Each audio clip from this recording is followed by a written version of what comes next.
ये डिज़ाइन मैं right to left बनाऊंगी।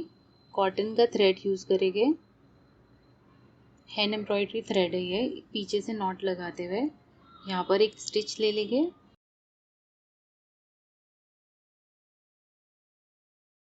और ऐसे ही थोड़ा सा डिस्टेंस इस तरह से मेंटेन करते हुए एक स्टिच और इसमें 3 बटन होल स्टिचेस।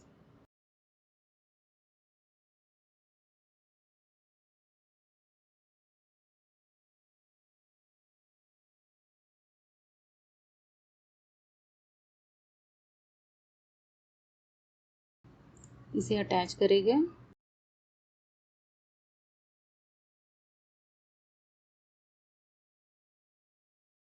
ये डिज़ाइन बिगिनर्स के लिए है।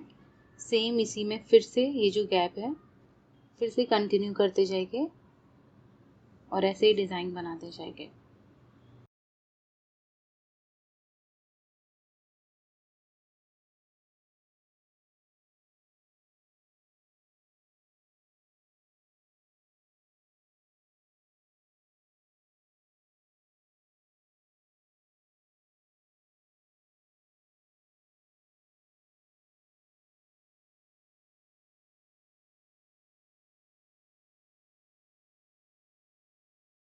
सेम डिस्टेंस पे अटैच करें तो आपकी डिज़ाइन इक्वल और परफेक्ट दिखाई देगी।